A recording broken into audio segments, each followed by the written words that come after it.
In a perpendicular installation, the joists will run parallel to the building and the deck boards will run perpendicular.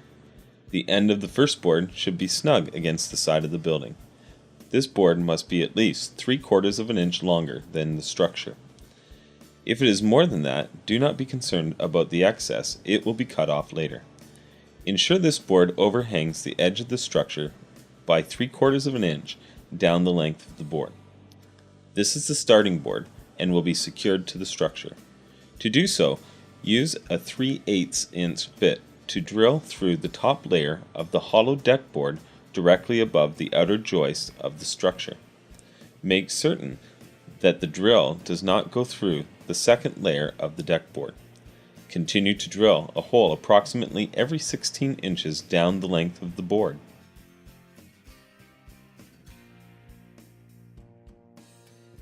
Secure the board to the structure with a 2.5 inch number 8 screw. The screw should be secure, but be careful not to over tighten. Continue to attach the starter board with a screw in each of the holes that was drilled. Do not use the screws packaged with the slide and go system.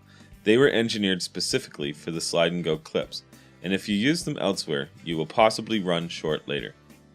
Place a hole plug in the drilled holes for a professional finish.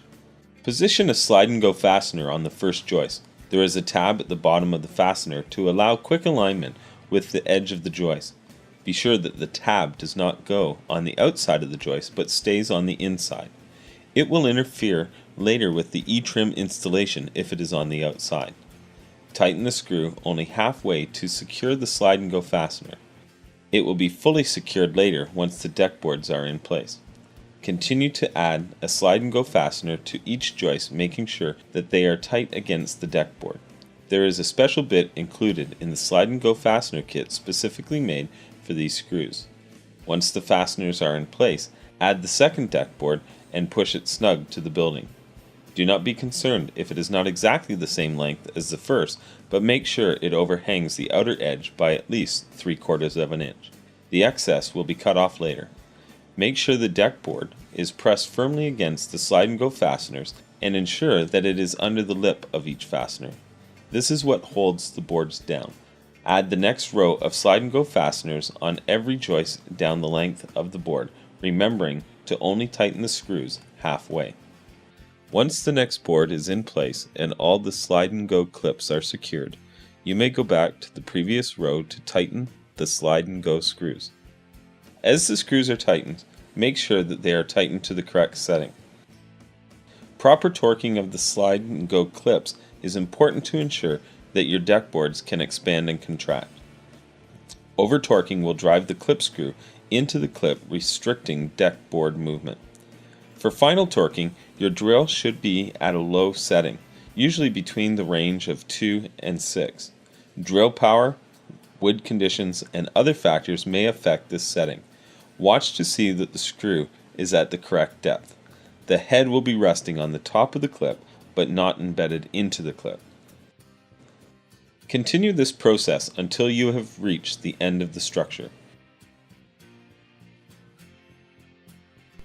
Ensure the last board overhangs the end of the structure by at least 3/4 of an inch. Secure the final board with the same process as the first board.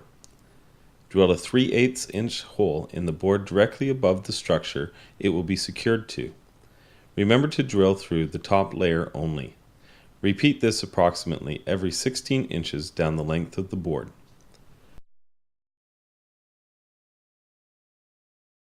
Secure the board to the structure with 2.5 inch number 8 pan head screws.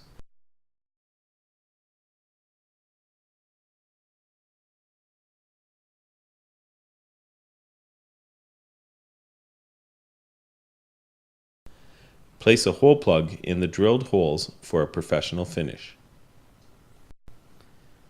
The final board needs to be cut to finish with a 3/4 inch overhang.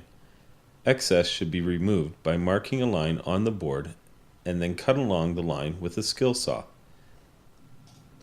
If the end of this board butts up against the house or other structure, you may want to mark and cut the board before securing it to the structure. Once all the boards are secured, the end must be checked for the proper overhang. A 3/4 inch overhang should be maintained around the entire deck.